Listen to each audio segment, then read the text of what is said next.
Scriptos dictation dictated by Karthik. English Senior, February 2008. Ready? Starts. Mr. Speaker, Sir, we are considering the appropriation bill with the reference to the supplementary grants. I was hoping that at least one honorable member would refer at least to one item in the supplementary grants and make some concrete suggestions. But I was disappointed. I would request honorable members to bear in mind that we have to follow the rules of debate at least to some extent. It is not as if the minister can answer any point at any time. We come prepared with reference to the subject matter which is to be discussed.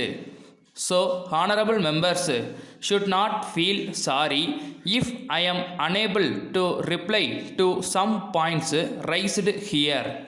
I am grateful to the deputy leader of the opposition for his constructive speech.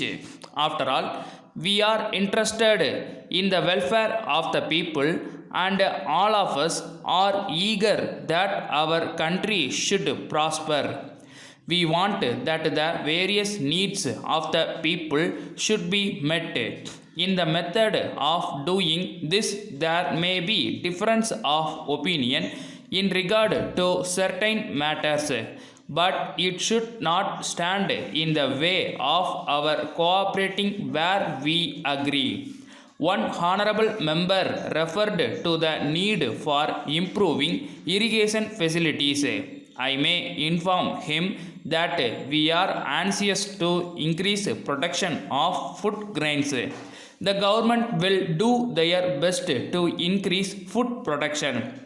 If, as a matter of fact, food production can be increased in any part of the country by a simple scheme as suggested by him, we will look into the matter. Then, as regards bus transport, he referred to the attitude of the conductors towards passengers. I do not know how far his change is true. I agree that there are certain people not only in transport service but in other walks of life also who are unpleasant to other persons. But I may tell the honorable member that if there are bad people in transport service, they should be looked.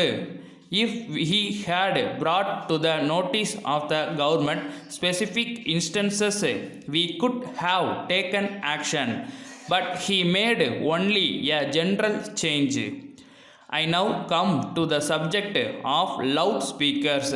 When one meeting is addressed by one party and another meeting which is held just nearby is addressed by another party, if loudspeakers are installed, it will result in shouting and confusion.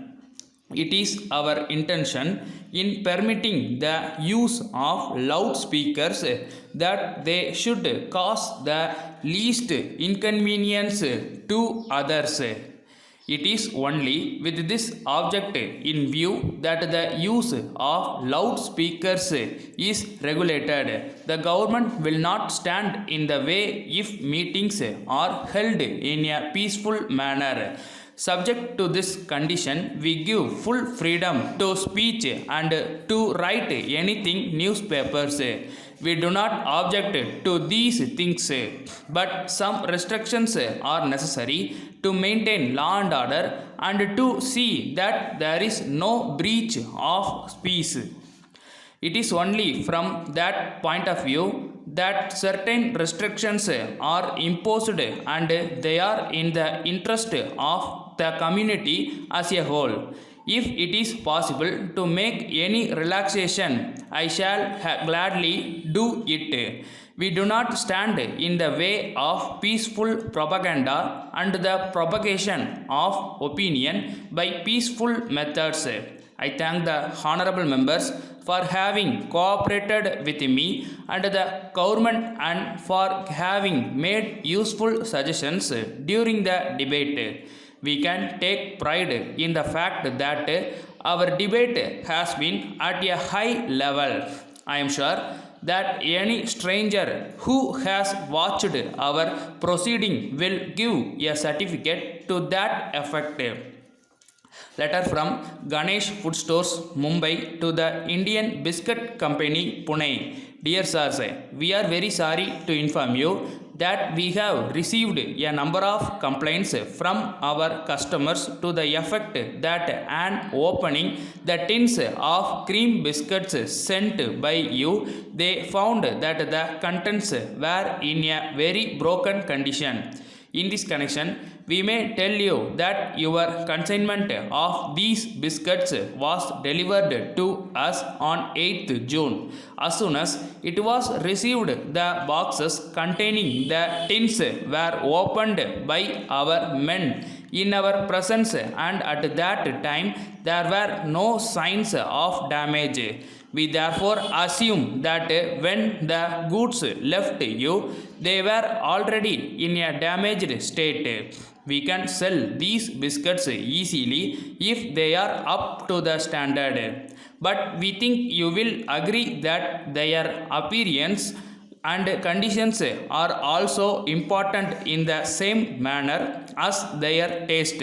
So we are worried about the grievances of our customers. It is our usual practice to supply sound goods in exchange for the defective ones which are returned to us by our customers. But in this case, we are not able to decide whether we should follow this practice when we think that the substituted goods may not be in any better conditions. So we shall be pleased if you let us know how you can help us out of our difficulty. Yours faithfully.